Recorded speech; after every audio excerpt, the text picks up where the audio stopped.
Ku hidup karena anugerah-Mu.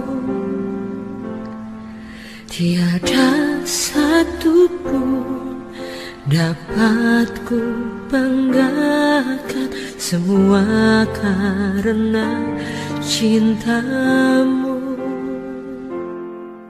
Ini hidupku, pimpin jalanku. Yesus, pegang erat tanganku. Ku tak dapat hidup di luar kasih-Mu. Bapa, jangan tinggalkan aku. Engkau alasan selama ku hidup.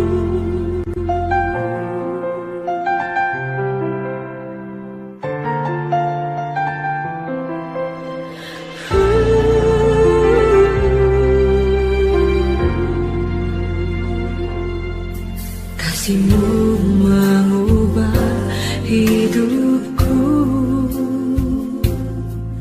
Kau memilihku, selamatkan hidupku. Semua karena cinta-Mu. Ini hidupku, pimpin jalanku.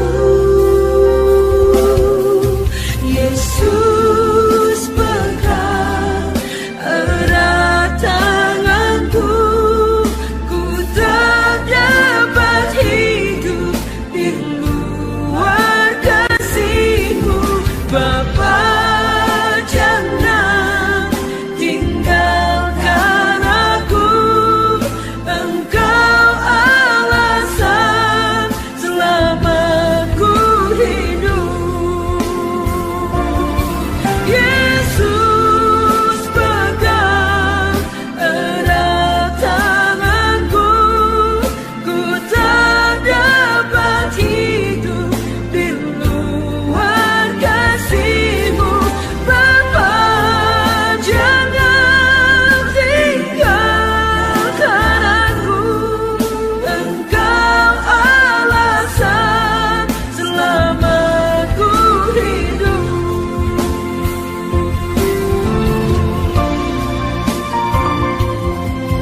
Aku percaya Tuhan, seluruh hidupku ada di tangan, dan tidak pernah Engkau melepaskan tangan.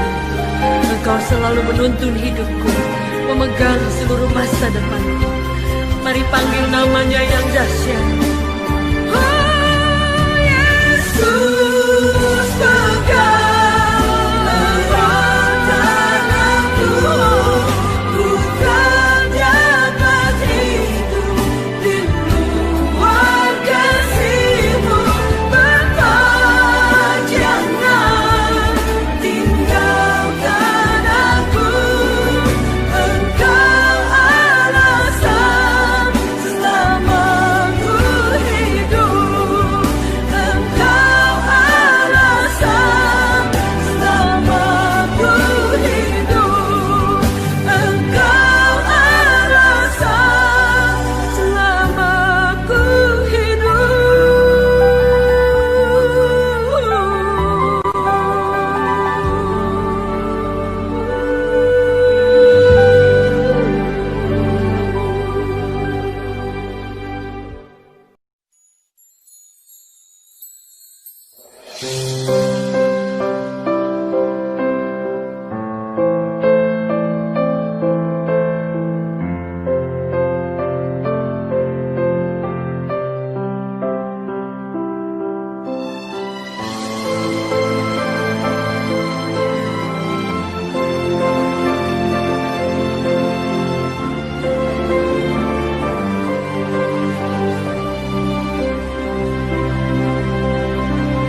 saat ku dalam kesesakan, yang ku harap hanya Kau Tuhan. Saat badai hidup menerpa. Masih ada Tuhan bagiku saat semua jalan tertutup. Tiada yang sanggup menolong saat air mata tercurah. Masih ada Tuhan bagiku penolong. Ku hanyalah dirimu, penghibur. Ku hanya Engkau Bapa-Ku, selalu menyertai hidupku.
ku serahkan hidupku. Tuhan, ku percaya hanya kepadamu.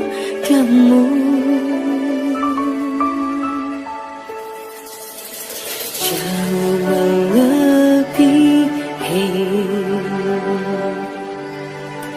semua yang ku pinta. Bapa, ku berserah hanya kepadamu. Biarlah kehendakmu yang jadi atasku. Engkau yang mendengar seruan doaku. Ku tahu rancanganmu sempurna bagiku, dan aku percaya Tuhan tak pernah salah.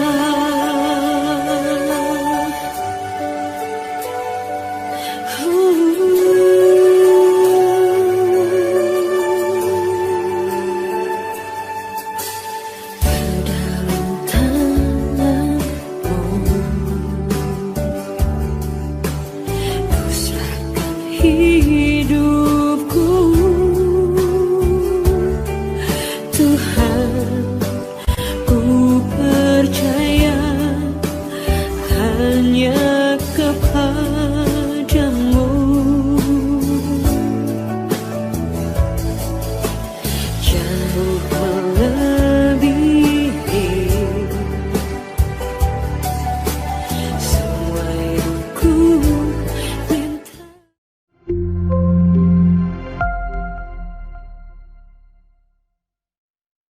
Shalom, selamat pagi jemaat Tuhan. Kita akan mulai ibadah kita. Kita persiapkan keberadaan kita.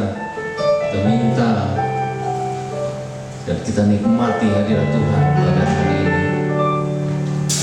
Ketika Tuhan hadir di tengah-tengah kita, di situ ada kemenangan bagi kita. Haleluya.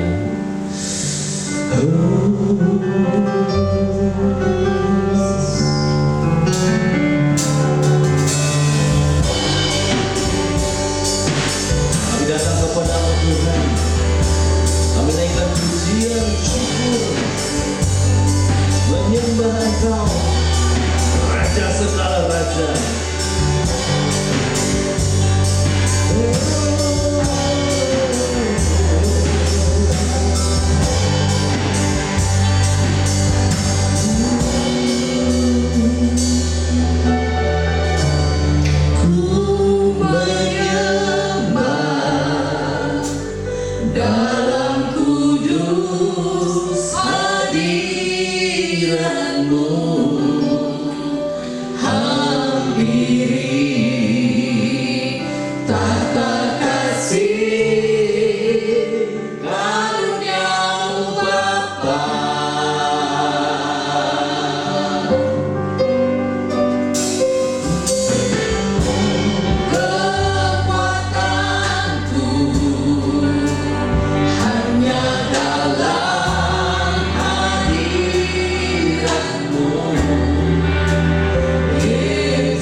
setiap orang yang menyaksikan tayangan ini. Mari kita berdoa sapa. Bapa surgawi, kami bersyukur kalau Engkau sudah luar biasa memberkati bangsa kami. Kami tahu Engkau juga sedang mengerjakan yang terbaik buat bangsa kami. Kau pakai Pak Jokowi, Pak Kiai Haji Maruf Amin dan seluruh jajarannya, pemimpin bangsa kami. Dengan hikmat-Mu mereka mampu bekerja dengan luar biasa. Fungsi dan tanggung jawab mereka yang besar itu Tuhan mampukan sehingga bangsa ini boleh mengalami kesejahteraan. Bapa yang baik, lalukan bangsa kami dari berbagai krisis, khususnya krisis ekonomi, biar bangsa ini boleh bangkit Tuhan dengan pertolongan Tuhan. Demikian juga kami sepakat pada pagi ini, kami patahkan segala rancangan-rancangan kejahatan dari kelompok-kelompok tertentu yang hendak memecah belah bangsa kami. Dalam nama Yesus kami perkatakan bahwa negara kesatuan Republik Indonesia tetap dalam perlindungan Tuhan. Demikian juga untuk gereja-gereja Tuhan yang ada di negeri ini. Kau pakai sebagai tubuh Kristus, kami bersatu menyampaikan kebenaran firman Tuhan, dan begitu banyak orang hari-hari ini boleh percaya kepada Tuhan. Kami percaya juga Kau pakai gereja Betel Indonesia, hamba-hambamu yang ada di gereja Betel Indonesia, umatmu Tuhan yang ada di gereja Betel Indonesia, biar kehadiran gerejamu Tuhan itu kepanjangan tangannya Tuhan untuk memberkati dimanapun mereka berada. Terima kasih Bapa, kami percaya hari-hari ini terjadi pemulihan di keluarga-keluarga, pemulihan di seluruh sektor kehidupan, dan kami akan lihat percepatan-percepatan yang terjadi membawa kebaikan bagi umat-Mu Tuhan. Terima kasih. Kami berdoa juga untuk GBI Gading Serpong di tempat ini. Kau pakai Tuhan anak-anak kami mulai dari sekolah minggu, teens, youth, dan keluarga-keluarga yang beribadah, bahkan opa-oma yang ada di tempat ini Tuhan. Pakai setiap kami dan mampukan setiap kami menjadi saksi-saksi Tuhan di dalam nama Yesus Kristus. Biar setiap anak-anak-Mu menjadi terang dan garam dimanapun mereka berada. Terima kasih Bapa, terima kasih.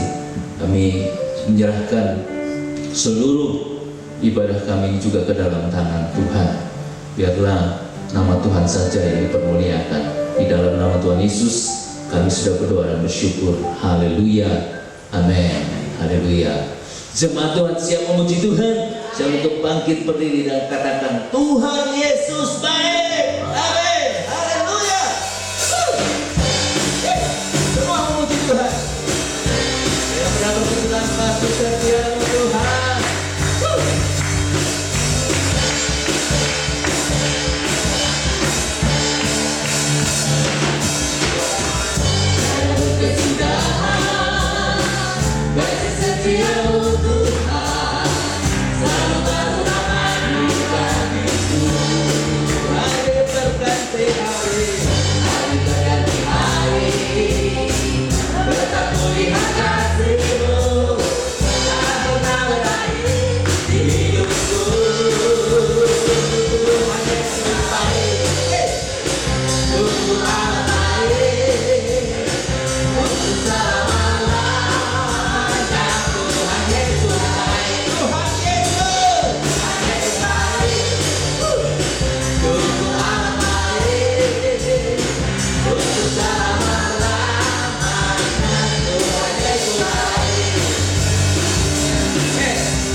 Tuhan Yesus baik.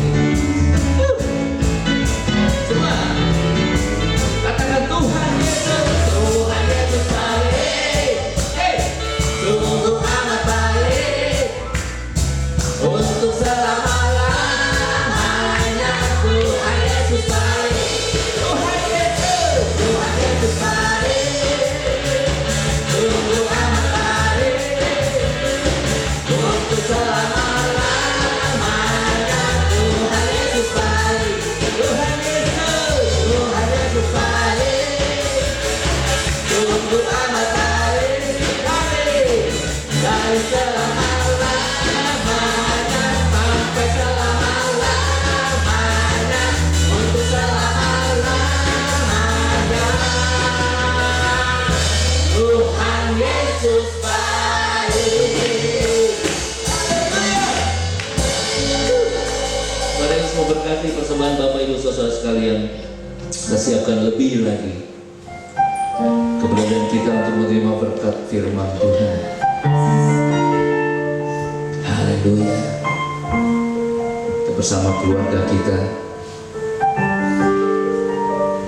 mau datang kepada Tuhan dengan sungguh-sungguh.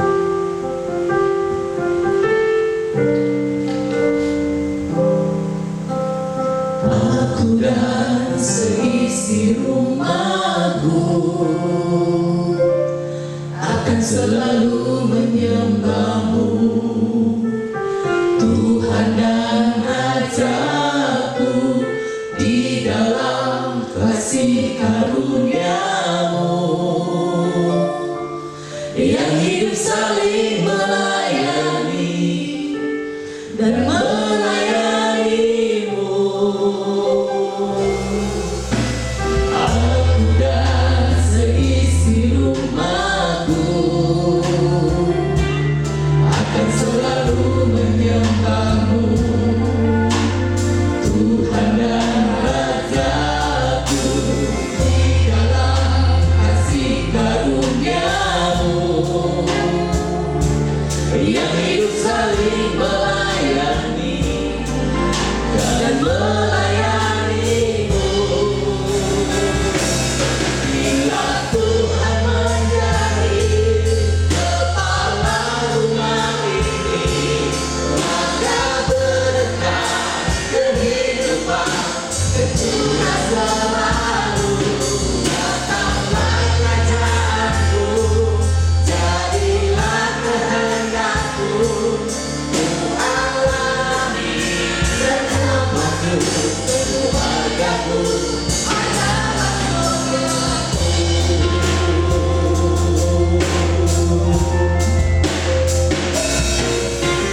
Aku dan seisi rumahku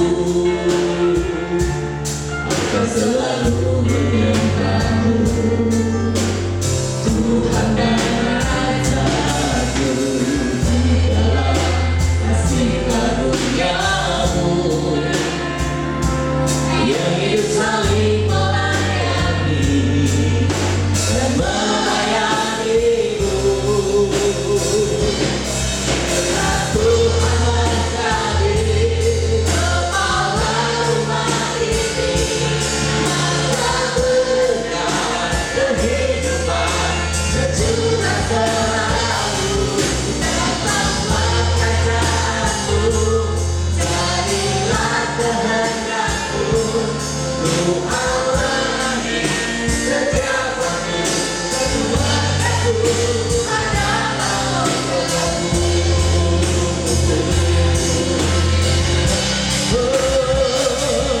Bila Tuhan menjadi kepala rumah ini, maka berkah kehidupan kecurah selalu.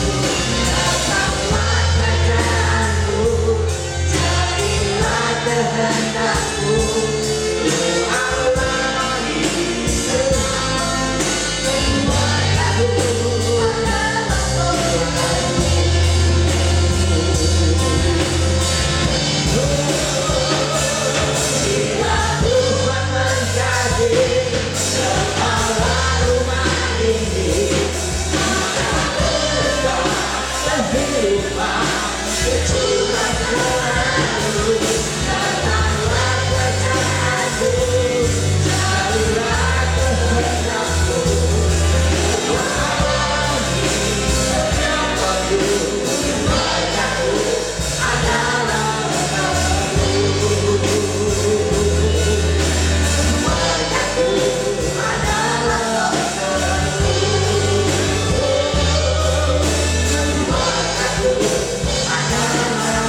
Kami bersyukur ya Tuhan, karena kami boleh ada sebagaimana saat ini. Kami boleh bersyukur Tuhan ada di dalam keluarga Allah. Kami bersyukur ya Tuhan karena kami boleh berada dalam keluarga, dalam gereja tempat ini Tuhan. Gereja GBI Gading Serpong. Kami percaya Tuhan, sebagai anggota keluarga GBI Gading Serpong, kami umat-Mu terus Tuhan, Engkau akan terus pelihara kami, persatukan kami terus Tuhan, sehingga kami merasakan suatu ikatan keluarga yang kuat, di mana dalam keluarga ini Tuhan, Engkau sendiri Tuhan yang menjadi kepala keluarga. Engkau menjadi gembala agung kami ya Tuhan, dan Engkau yang terus akan memberkati dan menolong kami ya Bapa. Ajar kepada kami Tuhan untuk terus setia di dalam satu keluarga ini. Bapa di surga, kami akan terus belajar tentang kebenaran firman-Mu ya Tuhan, lewat tema bulan ini Tuhan tentang keluarga. Kami akan terus belajar Tuhan, menjadi keluarga yang baik, keluarga yang berkenan di hadapan Engkau Tuhan, keluarga yang Tuhan inginkan, yang Tuhan bentuk hidup kami ini, dan keluarga secara jasmani, bahkan keluarga di dalam rohani. Terima kasih Bapa, terima kasih ya Tuhan. Urapi kami semua Tuhan, dan layakkan hamba-Mu Tuhan yang menyampaikan kebenaran firman-Mu Tuhan. Semuanya kami akan diberkati dengan firman-Mu ya Tuhan. Roh Kudus pimpin kami, Roh Kudus akan menguasai kami, dan Roh Kudus juga akan menguasai bibir lidah hamba-Mu. Dan hati kami berikan bagi Engkau ya Tuhan, untuk siap ditaburi dengan kebenaran firman-Mu. Kami berikan hati yang baik, tangan yang subur Tuhan, supaya kami boleh bertumbuh di dalam kasih-Mu, bertumbuh dengan firman-Mu. Terima kasih Bapa, di dalam nama Yesus Kristus kami berdoa dan bersyukur. Haleluya. Amin. Amin. Shalom Bapak Ibu sekalian. Sudah lama kita tidak pernah ketemu ya. Rasanya sudah 1 tahun. Ya, kita tetap berdoa bahwa dalam masa-masa yang akan datang kita bisa berkumpul bersama-sama dalam satu gedung. Ya, kalau sekarang kita berkumpul di masing-masing rumah, tetapi secara roh kita tetap bersatu karena kita percaya bahwa Tuhan hadir di tengah-tengah kita semua, di rumah saudara, di setiap rumah yang mengadakan ibadah pada saat ini. Allah hadir di tengah-tengah keluarga saudara.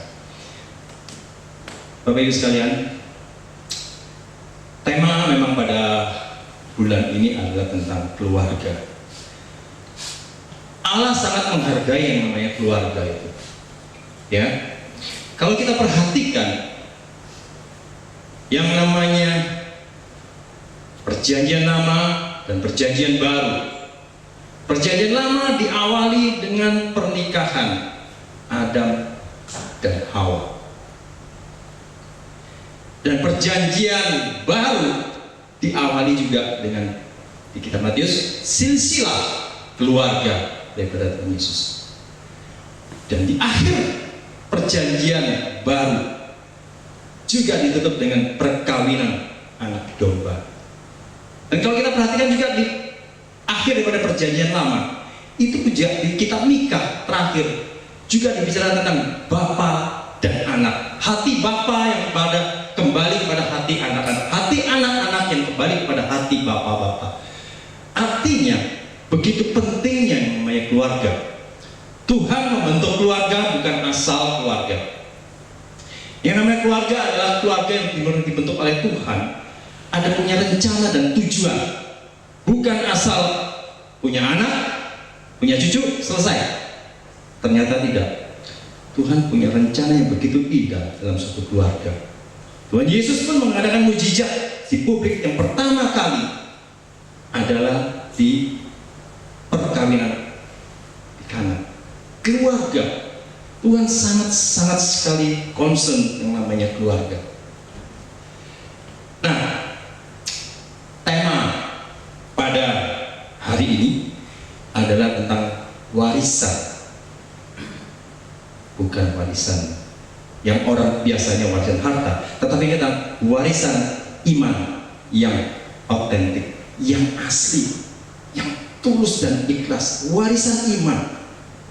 Saudara, kalau kita bicara memang warisan, umumnya kita selalu terbetik di dalam pikiran kita bahwa oh, ini bisa warisan harta, ya.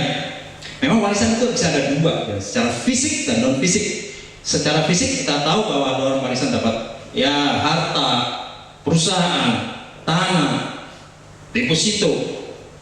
Warisan apa yang berbentuk semuanya tentang harta. Dan non fisik adalah banyak tentang iman, warisan iman kita belajar. Warisan adat istiadat, warisan budaya, warisan tentang pengetahuan itu juga diberikan sebagai warisan. Setiap orang tua pasti punya rasa bangga, bahkan mungkin suatu rasa yang sangat senang kalau dia bisa mewariskan sesuatu kepada anaknya. Kita pasti sebagai orang tua nanti mungkin yang masih belum berkeluarga masih oke, belum kepikiran. Tapi kalau saudara sudah berkeluarga, punya anak, pasti sudah punya pikiran apa yang akan saya wariskan kepada anak saya. Itu jelas. Karena itu juga secara firman Tuhan katakan, ya, saudara bisa baca nanti di firman Tuhan tentang bagaimana warisan itu yang harus diberikan kepada anak-anak. Nah, cuma kadang-kadang masalah warisan ini sering kadang-kadang orang menjadi suatu perpecahan, ya. Kalau udah warisan yang masalah harta ini, saudara, ini banyak sekali kejadian kalau orang sudah meninggal, orang tuanya, anaknya berebutan dengan warisan. Si A merasa lebih puas, lebih tua, minta warisan lebih besar. Si B merasa mungkin lebih berjasa, minta warisan lebih besar lagi. Dan memang banyak keluarga akan terpecah hanya gara-gara warisan yang namanya harta. Manusia sudah dibutakan dengan harta. Kalau ada warisan, itu bisa terjadi perpecahan di dalam keluarga. Nah, saya beberapa hari yang lalu saya memang sekarang udah mulai baca firman Tuhan mulai dari kitab Injil Matius, Markus, Lukas, ya. Saya baca tentang warisan budaya. Nah, warisan adat istiadat. Saudara bisa baca, saya nggak buka sini dulu ya. Di Markus 7 ayat 1 dengan 13 itu suatu cerita pada waktu Tuhan Yesus bersama dengan murid-muridnya mau makan. Nah, tetapi mereka tidak cuci tangan. Di situ dipantau oleh orang-orang Farisi dan ahli Taurat. Dan orang-orang Farisi dan ahli Taurat, mereka di situ protes kepada Tuhan Yesus. Kenapa murid-muridmu tidak cuci tangan? Itu melanggar warisan adat istiadat nenek moyang kami. Nenek moyang orang Yahudi itu kalau mereka mau makan, mereka harus cuci tangan. Kalau mereka habis dari pasar mau makan, mereka harus membersihkan badannya. Memang saat ini ya, yang namanya cuci tangan itu adalah untuk kebersihan. Tetapi yang diajarkan di dalam adat istiadat itu bukan masalah kebersihan, tetapi adat istiadat daripada nenek moyang mereka. Sekarang sih kita memang rajin ya cuci tangan ya, tiap saat cuci tangan. Baru pegang apa, cuci tangan. Kita pergi keluar, pulang, cuci tangan. Karena memang itu yang dianjurkan oleh pemerintah ya, karena kita masa-masa sekarang adalah masa-masa pandemi COVID Jadi kita memang harus cuci tangan, wajib ya. Ini bukan adat istiadat, tetapi memang untuk kesehatan. Tetapi yang dimaksud oleh warisan budaya adat istiadat ini yang ditegur oleh Tuhan Yesus kepada orang-orang Farisi, bahwa orang-orang Farisi itu ternyata lebih menghormati warisan adat istiadat daripada perintah Tuhan. Saudara kalau baca dalam ayat kitab Markus itu, Tuhan menegur mereka dengan mengutip kitab Yesaya. Memang benar, bangsa ini mulutnya memuji Tuhan, tetapi hatinya jauh daripada aku. Percuma engkau beribadah. Ini tajam saudara. Seringkali pada orang ini, orang beribadah, menyanyi, memuji Tuhan dengan mulutnya, tapi hatinya sebetulnya jauh daripada Tuhan. Dan firman Tuhan dengan jelas katakan, percuma engkau beribadah itu kalau hatimu jauh daripada Tuhan. Tuhan Yesus tekankan banget tentang bahwa dalam beribadah, tentang hati, bukan masalah yang nampak di luar, ekspresi bukan, tapi hati kita, bagaimana kita berikan kepada Tuhan. Ini masalah warisan adat istiadat yang kadang-kadang seringkali bertentangan dengan iman Kristen, iman Kristiani. Ya, kita tahu beberapa suku ada yang mungkin banyak ada istiadatnya, dari suku Batak, suku dari Tionghoa pun Jawa, banyak sekali adat istiadat warisan nenek moyang kita, warisan daripada orang-orang tua kita zaman dulu, yang kadang-kadang ada yang tidak sesuai dengan firman Tuhan, tapi ada juga yang masih bagus. Artinya warisan tentang menghormati orang tua, mendapat mas kulit. Tapi kalau udah ada istiadat menghormati orang yang sudah meninggal, nah itu yang nggak boleh. Menyembah, memberikan dupa, memberikan apa, banyak itu adat istiadat daripada suku-suku kita. Ya, nah ini yang perlu kita tekankan tentang warisan itu. Nah, kembali lagi tentang bagaimana tentang warisan iman, ya. Kita mulai masuk di dalam warisan iman. Nah, kita baca dulu yuk di dalam kitab 2 Timotius 1. 2 Timotius 1 ayat 3 sampai dengan 5. Ini dari surat Rasul Paulus yang menulis surat kepada Timotius.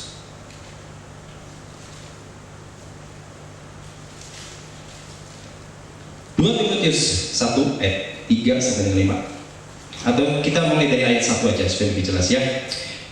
Salam dari Paulus, Rasul Kristus Yesus oleh kehendak Allah, untuk memberitakan janji tentang hidup dalam Kristus Yesus kepada Timotius, anakku yang kekasih. Kasih karunia, rahmat dan damai sejahtera dari Allah Bapa dan Roh Kristus Yesus Tuhan kita menyertai engkau.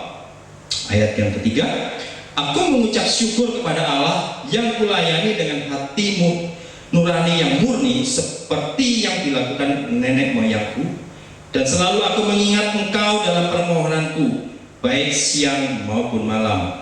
Dan apabila aku terkenang akan air matamu yang kau curahkan, aku ingin melihat engkau kembali supaya penuhlah kesukaanku. Ayat kelima, ini poinnya ya. Sebab aku teringat akan imanmu yang tulus ikhlas, yaitu iman yang pertama-tama hidup di dalam nenekmu Lois dan di dalam ibumu Yunika, dan yang aku yakin hidup juga di dalam dirimu. Ya, saya ulang lagi di ayat yang kelima ini ya.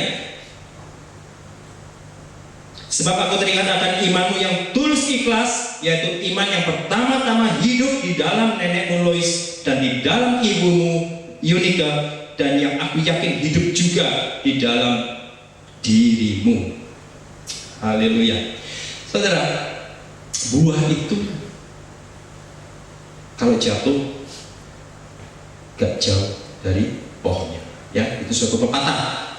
Ya, suatu fruit doesn't fall far from the tree. Jadi kalau buah jatuh nggak mungkin. Ini ada pohon jatuhnya 30 meter di sana, ya pasti dekat-dekat sekitar situ. Itu artinya apa? Nah, artinya apa? Nah, makanya kadang-kadang kalau ada anak yang bandel, ya anak yang bandel nakal, biasanya kan orang selalu punya perkataan, anak siapa sih itu? Iya kan? Yang dicari anak siapa sih? Bapaknya, ibunya. Kalau anaknya sukses, yang senang pun juga orang tua. Jadi ini menggambarkan sesuatu pentingnya apa yang diwariskan oleh orang tua kepada anak. Orang tua kepada anak itu membawa dampak yang luar biasa, ya. Nah, di dalam kitab 2 Timotius 1 ayat yang kelima tadi dijelaskan bagaimana Timotius ini yang jadi anak rohani daripada Paulus. Dia bukan asal, kalau kita ketemu dalam kita baca sebelum ada ayat-ayat yang lainnya, dia memang masih muda belia. Masih muda, karena ini kita lihat ada 3 generasi ya. Ada Lois, neneknya, ibu, dan Timotius. Rasul Paulus ketemu dengan Timotius ini pada waktu Rasul Paulus datang di Listra. Listra itu sekarang itu di Turki, ya, di Turki. Dan disitulah yang namanya Rasul Paulus bertemu dengan yang namanya Timotius pertama sekali di situ. Dia merasa sangat punya hati pada Timotius. Kalau saudara akan baca cerita-cerita bagaimana Timotius adalah salah satu teman pelayanan daripada Paulus yang sangat dipercaya oleh Paulus. Masih muda. Timotius memperoleh iman, didikan iman dari ibu dan dari neneknya. Ya, kalau kita lihat Louis itu ataupun Yonika juga, mereka ini sebetulnya dari bahasa Yunani. Ya, tapi mereka ini orang Yahudi. Louis orang Yahudi, Yonika itu orang Yahudi. Memang di dalam cerita sebelumnya bahwa Yonika menikah dengan orang Yunani. Kemungkinan besar ayah daripada Timotius adalah orang yang tidak beriman. Memang tidak diceritakan. Karena pada saat itu yang namanya di Yunani itu lagi banyak yang namanya penyembahan berhala, dewa dewi. Yonika itu nama dewi Yunani, pakai nama, ya artinya memang bagus. Namanya dewi kemenangan. Yonika itu dewi kemenangan. Kalau Louis itu orang yang menyenangkan. Timothy juga dari bahasa Yunani, artinya adalah orang yang menghormati Tuhan. Nah, sejak belia, sejak muda, Timothy ini sudah melayani Tuhan. Dari mana? Tidak mungkin kalau anak-anak sekolah minggu tiba-tiba main. Pasti ada ceritanya, yaitu dia diceritakan di sini peran daripada neneknya Louis dan peran daripada ibunya si Yonika. Ya, saya baca dalam kitab 2 Timotius 3 ayat 15, ini supaya lebih jelas. 2 Timotius 3 ayat yang ke-15, di situ akan dikatakan, ingatlah juga bahwa dari kecil engkau sudah mengenal kitab suci yang dapat memberi hikmat kepadamu dan menuntun engkau kepada keselamatan oleh iman kepada Kristus Yesus. Ternyata sejak kecil Timotius sudah belajar kitab suci. Ya, bukan ujuk-ujuk ya. Sejak kecil, karena mereka itu orang Yahudi, ketat ya. Louis orang Yahudi, Yonika orang Yahudi. Pendidikan untuk yang namanya kitab Taurat itu mereka benar-benar luar biasa. Dan itu yang diturunkan kepada Timotius. Dan Timothy dikatakan sejak kecil sudah mengenal kitab suci. Nah, ini pentingnya bahwa kita mendidik anak-anak kita dari sejak kecil untuk bisa belajar firman Tuhan. Kalau kita sudah telat, ya hati-hati. Kadang-kadang kita suka menganggap nomor dua. Orang tua, kalau kita lihat sebagian besar saat ini, lebih kelihatan mudah-mudahan sekolahnya yang bagus. Cari sekolah yang bagus. Ya, pendidikan yang diutamakan. Pendidikan kamu harus pintar supaya kamu nanti kalau gede bisa jadi A, bisa jadi B. Ada suatu target yang tidak salah. Bahwa orang tua mendidik anak untuk menjadi orang yang sukses itu tidak salah. Cuman hati-hati, begitu orang tidak terlalu mementingkan yang namanya pendidikan iman. Anak-anak atau orang tua lebih mengutamakan anak-anak, ada konser musik, ikut aja kamu konser musik sekolah minggu, nanti aja dulu. Sekolah minggu nggak usah, ada khusus musik dulu aja, pas hari minggu ya udah khusus musik. Dia utamakan hal-hal yang sifatnya untuk duniawi, bukan untuk rohaninya. Begitu nanti anak itu sudah dewasa, baru nanti orang tuanya akan merasa kesulitan. Karena kalau pohon yang sudah tumbuh, udah makin dewasa, sulit untuk dibengkokkan. Pada waktu masih kecil, kita bisa bengkokkan arahnya kemana, rantingnya kemana, kita bisa bengkok. Tapi kalau dia sudah mulai tumbuh dewasa, kalau udah bengkokkan udah susah, patah dia. Nah, oleh sebab itu bahwa lebih baik sejak dini dikatakan kita ajarkan anak-anak kita itu untuk mengenal firman Tuhan. Penting saudara sekali, jangan sampai kita nantinya jadinya putus asa menghadapi anak kita. Kamu ke gereja? Ntar dulu, mau pergi sama teman-teman mah. Susah. Udah mulai remaja udah susah, saudara.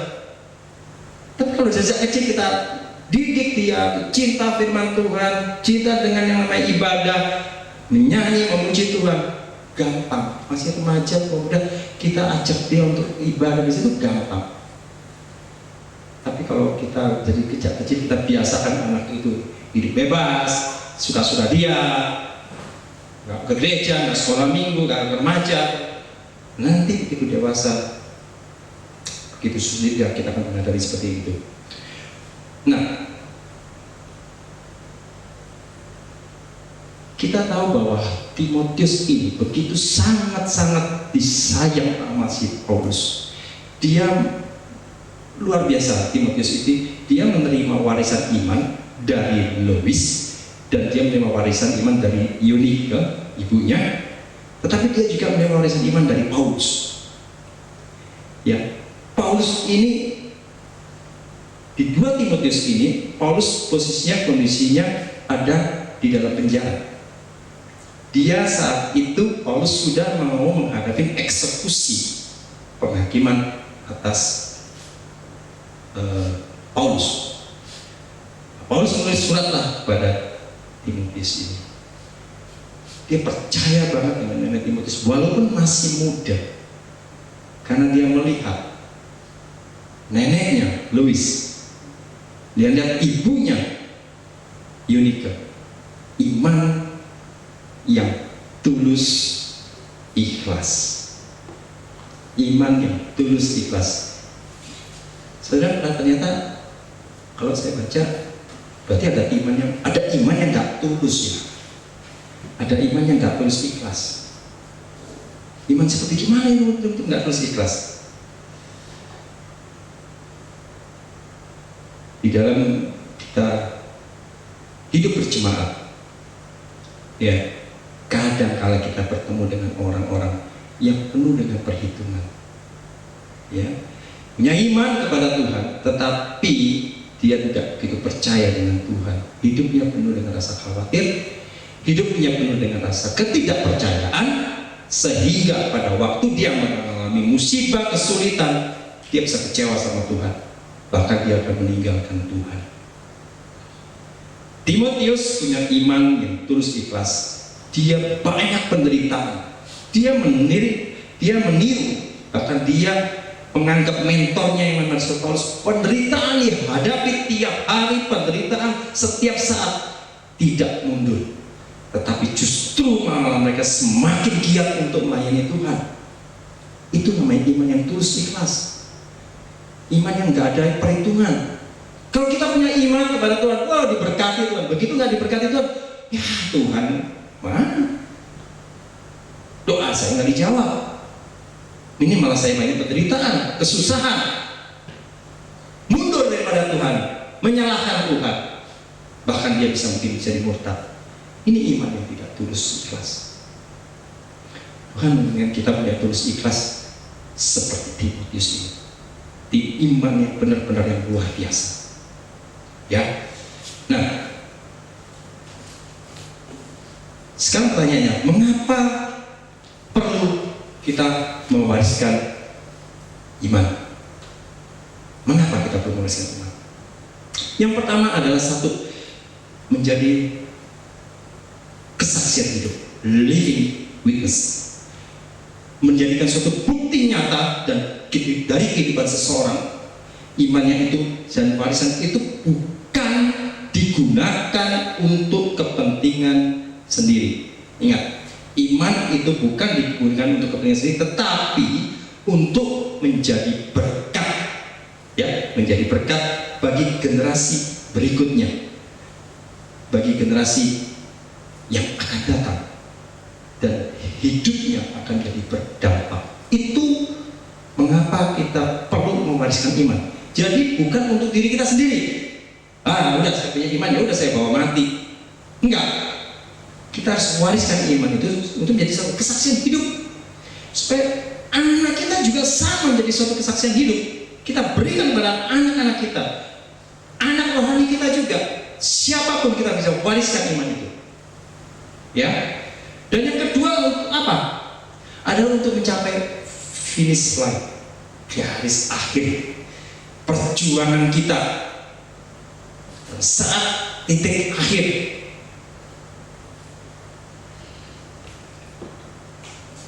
Daud pada waktu sudah mau pensiun, udah usianya udah lanjut, dia tahu bahwa dia akan meninggal. Dia wariskan itu kepada Salomo. Ya, diwariskan kepada Salomo. Dan Daud itu mengatakan bahwa pada Salomo, bukan tentang kekayaan. Pada waktu itu Daud memang rencana untuk membangun bait Allah, tetapi Tuhan bilang bukan, nanti Salomo yang akan membangun. Nah, Daud di sini pada saat usia lanjut itu, dia wariskan iman kepada Salomo. Dia katakan bahwa hidup Salomo, kamu harus mendengarkan suara Tuhan. Hidupmu harus turut dengan firman Tuhan. Ya, itu pada orang-orang yang udah mau, istilahnya sudah tahu, udah garis akhir, ya, udah mau, artinya sudah habis kontraknya di hidup ini, maka dia mewariskan kepada Salomo. Tetapi kalau kita lihat ceritanya, Salomo gagal mewariskan kepada anaknya Rehabeam, sehingga pada saat itu kerajaan Israel terpecah jadi dua, ya, kerajaan Yehuda dan kerajaan Israel. Warisan yang diberikan Daud kepada Salomo, tapi Salomo tidak bisa memberikan warisan iman kepada anaknya. Dikatakan Rehabeam jahat di mata Tuhan, membiarkan yang namanya penyembahan berhala, meninggalkan Tuhan, sehingga ada hukumannya. Itu Raja Daud yang mewariskan yang pada Salomo. Ya, nah sekarang kita masuk bagaimana kita mewariskan iman.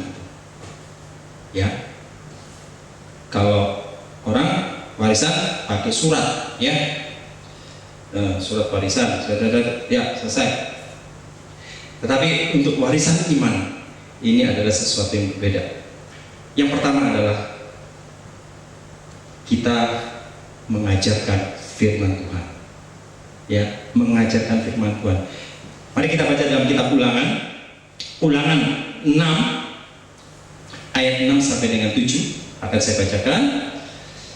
Ulangan 6 ayat 6 sampai 7. Kasihilah Tuhan Allahmu dengan segenap hatimu dan dengan segenap jiwamu dan dengan segenap kekuatanmu.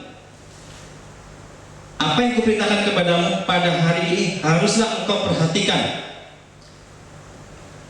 Haruslah engkau mengajarkannya berulang-ulang kepada anak-anakmu dan membicarakannya apabila engkau duduk di rumahmu, apabila engkau sedang dalam perjalanan, apabila engkau berbaring, dan apabila engkau bangun. Saya ulang lagi di ayat ke-7. Haruslah engkau mengajarkannya berulang-ulang kepada anak-anakmu dan membicarakannya apabila engkau duduk di rumahmu, apabila engkau sedang dalam perjalanan, apabila engkau sedang berbaring, dan apabila engkau bangun. Firman Tuhan yang harus kita ajarkan kepada anak-anak kita. Ini Musa menulis dalam kitab Ulangan, begitu pentingnya dia harus mengingatkan pada bangsa Israel. Ajarkanlah berulang-ulang, bukan cuma sekali, berulang-ulang supaya benar-benar nempel. Ya, firman Tuhan harus kita ajarkan kepada anak-anak kita. Kalau kita nggak mengajarkan firman Tuhan kepada anak kita, bagaimana dia bisa mengerti? Bagaimana dia bisa bertumbuh? Karena firman Tuhan itu adalah yang memberikan hikmat kepada kita. Dan dari iman itu akan tumbuh setiap benih firman yang diterima oleh anak itu. Itu penting banget, saudara. Apa yang kita ajarkan dalam firman Tuhan itu adalah nilai-nilai kehidupan, tujuan hidup, kebenaran. Ya, kita ajarkan anak-anak itu firman Tuhan dari sejak kecil secara konsisten dan tekun. Jangan seminggu cuma sekali, apalagi sebulan sekali. Ajarkan kepada anak-anak kita. Pagi baca firman Tuhan, kalau perlu malam baca firman Tuhan. Ajak supaya apa? Supaya tertanam di pikirannya, bahkan nanti di hatinya. Firman Tuhan itu yang sangat-sangat luar biasa. Sudah baca, mari kita baca di 2 Timotius 3 ya, supaya lebih jelas lagi ya. 2 Timotius 3 ayat 15. Itu kenapa bahwa firman Tuhan itu begitu pentingnya.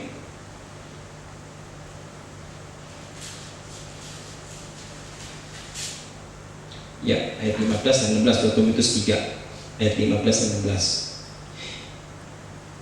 Ingatlah juga bahwa dari kecil engkau sudah mengenal kitab suci yang dapat memberi hikmat kepadamu, ya, dan menuntut engkau kepada keselamatan oleh iman kepada Kristus Yesus. Segala tulisan yang diilhamkan Allah memang bermanfaat untuk apa? Mengajar, untuk menyatakan kesalahan, untuk memperbaiki kelakuan, dan untuk mendidik orang dalam kebenaran.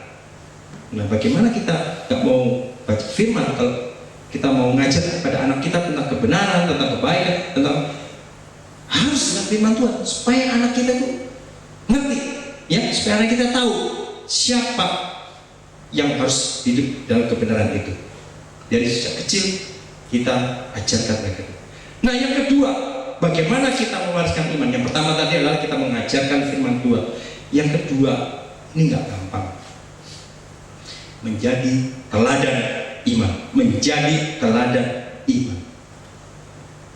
Saudara, menjadi teladan itu, saudara tahu, kalau ada sekolahan ya kita menjadi murid teladan, nggak gampang, saudara. Menjadi hamba Tuhan teladan, menjadi orang tua teladan, ya, menjadi suami teladan, menjadi istri teladan, menjadi anak teladan, apa aja, gak gampang. Tetapi ini harus, saudara nggak akan bisa mewariskan kalau saudara tidak bisa menjadi teladan. Ya, kita mau ngajak anak kita, misalnya ini ada orang yang kesaksian katanya, rumahnya tinggal di Mangga Besar. Dia kesaksian kata kepalanya, kamu jangan ke rumah seberang situ ya. Di situ kamu akan lihat yang namanya ketidakbenaran. Karena di Mangga Besar seberangnya situ banyak yang namanya tempat-tempat semacam apa itu, diskotik lah segala macam ya, dunia gemerlapan, dunia gelap. Bapaknya ngomong gitu, anaknya ya. Tetapi pada suatu waktu anak ini pergi ke sana dengan teman-temannya, dan apa yang dilihat? Di situ ada bapaknya. Bapaknya lagi karaokean juga sana. Ya, bagaimana bisa mau didengerin? Bapaknya sendiri juga begitu. Kita larang anak kita, kamu jangan merokok ya. Tapi bapaknya merokok. Cukup bapak aja yang merokok, kamu jangan. Ya nggak bisa. Berikan teladan bahwa kamu juga nggak merokok. Kita nggak merokok, anak kita nggak merokok. Teladan. Nah, di dalam rumah tangga juga ini, kadang kita juga harus beberapa ya renungan-renungan kita beberapa minggu yang lalu ya, kita baca di yang renungan kemarin bagaimana tentang keluarga, bagaimana suami, bagaimana peran istri, peran suami, peran anak dan segala macam. Kalau kita bilang kepada anak, kamu harus turut firman Tuhan ya, dengar firman Tuhan. Tapi kita di rumah tangga kita gak mau melakukan kebenaran firman Tuhan. Yang paling gampang mungkin suami dan istri. Di rumah suaminya seorang diktator, tidak mengasihi istri. Istri dianggap keset istilahnya gitu ya. Bagaimana bisa dia mau, anaknya mau dengar, bapaknya nggak sesuai dengan firman Tuhan. Istrinya, mamanya istrinya berantem, tidak tunduk kepada suami, melawan terus. Anaknya kan melihat, mamanya juga nggak sesuai dengan firman Tuhan hidupnya. Teladan apa yang diberikan pada mereka, pada anak-anak itu? Kalau dari kita sebagai orang tua juga tidak mau menuruti tentang kebenaran firman Tuhan, nggak akan didengar nasihat kita. Karena kita tidak mempraktekkan firman Tuhan dalam kehidupan sehari-hari. Kalau kita mau mengajar kepada anak, contoh teladan kita dulu. Kita harus buktikan, kita harus nyatakan kehidupan kita supaya anak kita juga melihat, oh iya papa mama saya hidupnya sesuai dengan firman Tuhan, cocok, saya harus ikuti. Kalau ternyata dia lihat papa mamanya hidupnya enggak sesuai dengan apa yang di firman Tuhan katakan, ngapain saya dengerin mereka? Kamu harus sekolah minggu ya, untuk apa? Jadi menjadi teladan itu gak gampang saudara. Tetapi itu wajib dan itu harus. Karena kalau kita tidak melakukan itu teladan, jangan harap kita bisa mewariskan iman kita kepada mereka. Ya, teladan itu penting sekali. Saya jujur terus terang mendapat suatu warisan teladan dari Bapak Gembala, almarhum Bapak Gembala. Ya, saya sangat-sangat banyak dapat warisan rohani, ya warisan iman dari almarhum Bapak Gembala. Saya tahu bagaimana iman beliau luar biasa, dan itu yang membuat artinya saya itu tetap respect. Ya, saya respect. Saya dapat warisan iman yang luar biasa dari Bapak Gembala, dan saya juga dapat warisan iman yang luar biasa dari anak saya, Chris. Dia pun juga begitu yang luar biasa, punya iman yang luar biasa, percaya kepada Tuhan dalam kondisi yang tidak mengenakan, tapi dia masih bisa memuji Tuhan. Itu saya dapat warisan iman. Itu warisan iman yang luar biasa.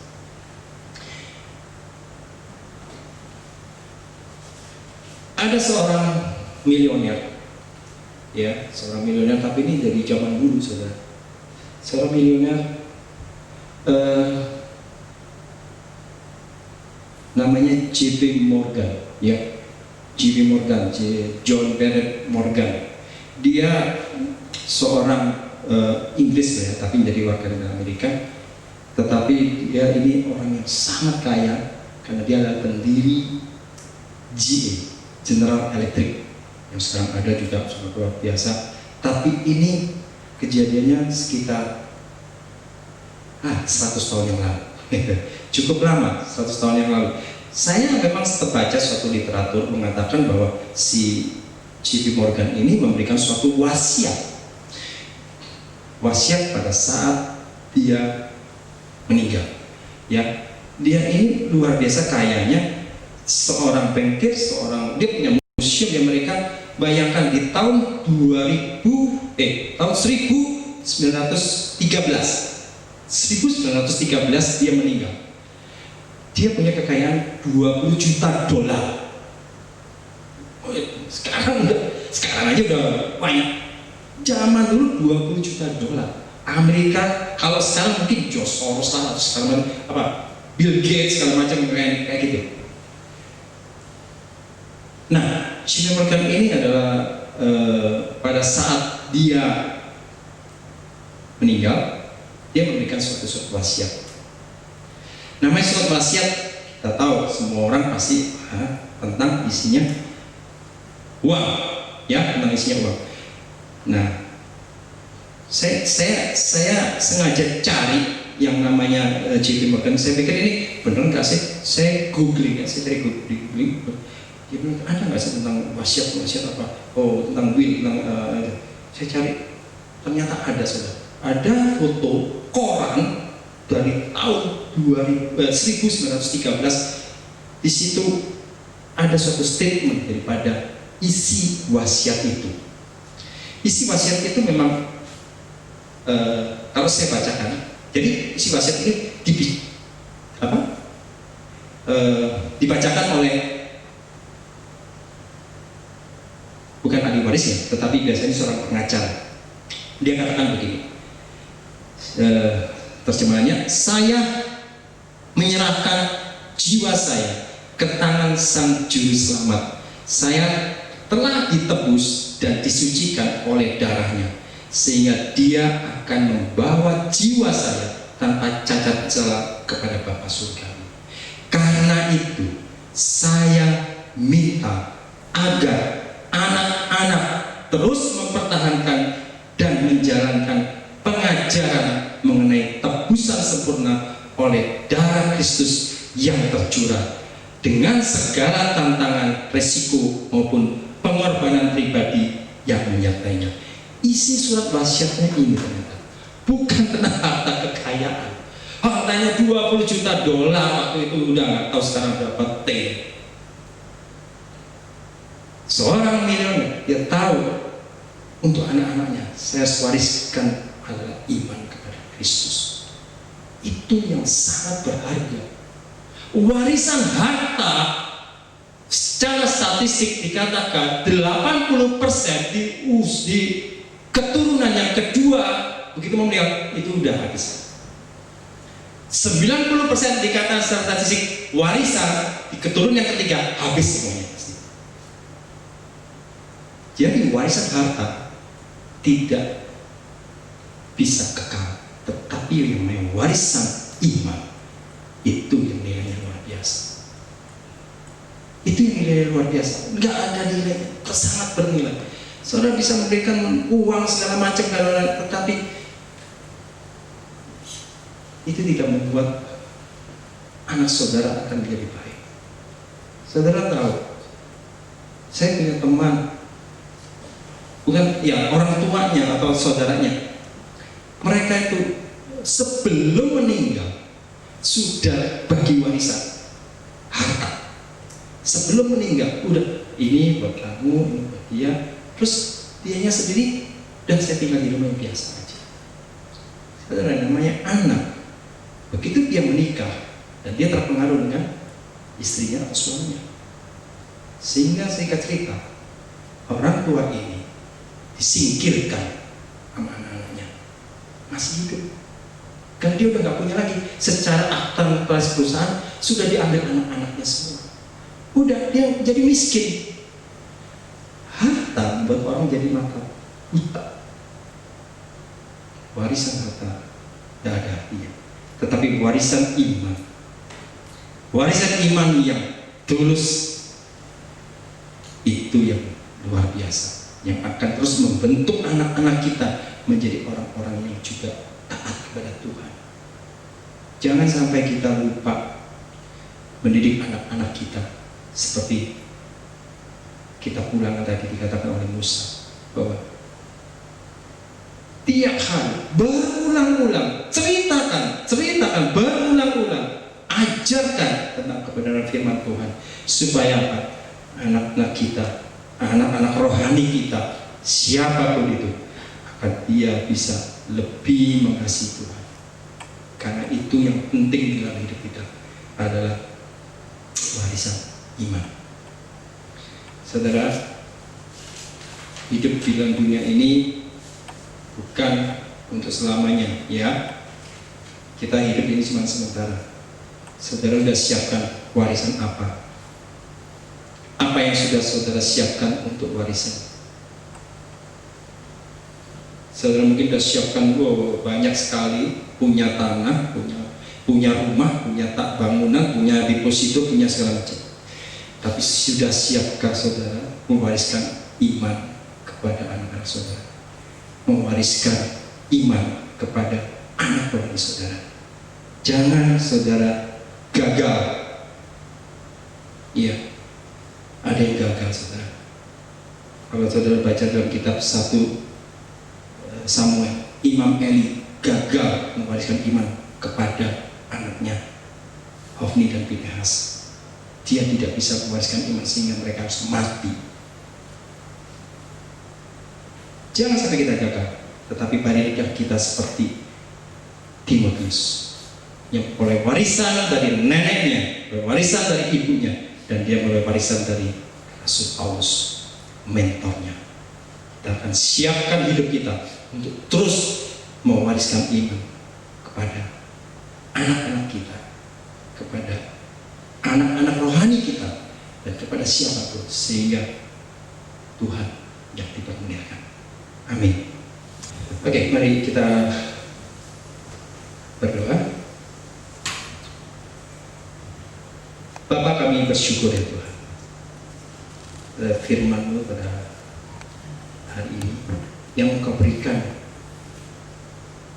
pengertian kembali bagi kami bahwa kami sebagai orang-orang yang percaya, orang-orang yang beriman, kami punya satu tugas, yaitu kami harus mewariskan iman ini kepada anak-anak kami, kepada anak-anak rohani kami, kepada siapapun Tuhan.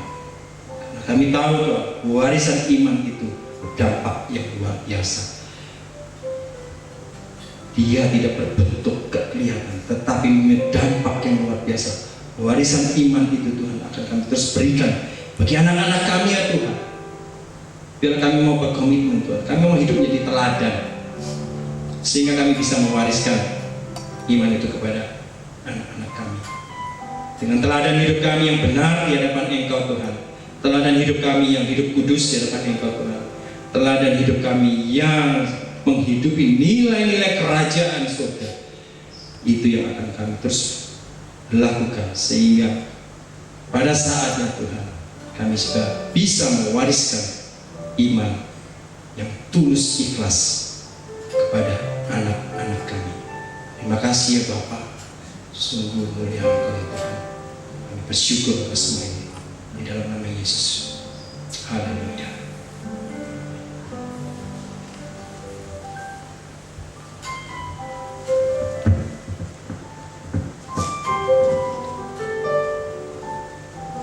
Terima kasih kepada Dr. Yafet yang sudah menyampaikan firman Tuhan hari ini.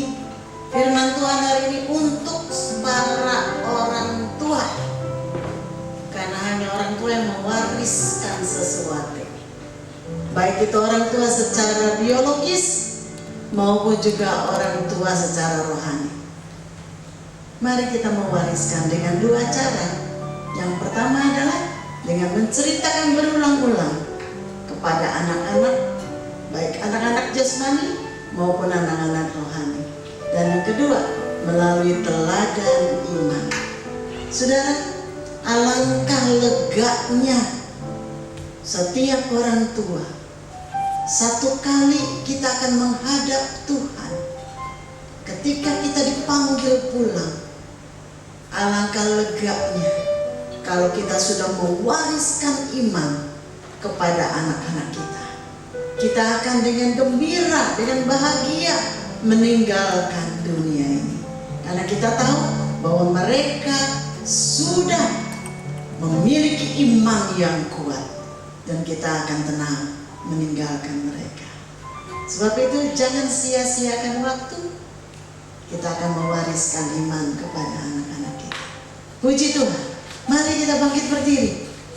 Kita naikkan pujian bulan ini, yaitu apa? Bersama keluargaku melayani Tuhan. Amin. Bersama keluargaku melayani Tuhan. Bersatu samanya mengasihi Engkau. Tiada yang dapat mengganti kasih-Mu ya Tuhan. Bagi kami Engkau segalanya. Bagi kami Engkau segalanya. Bagi kami Engkau segalanya.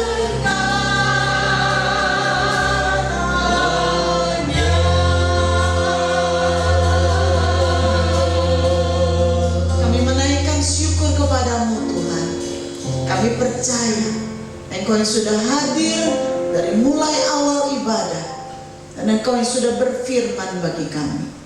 Biar kami boleh menjadi pelaku-pelaku firman, khususnya kami sebagai orang tua. Kami mau mewariskan iman bagi anak-anak kami. Mereka membutuhkan warisan iman lebih daripada segala warisan yang lainnya.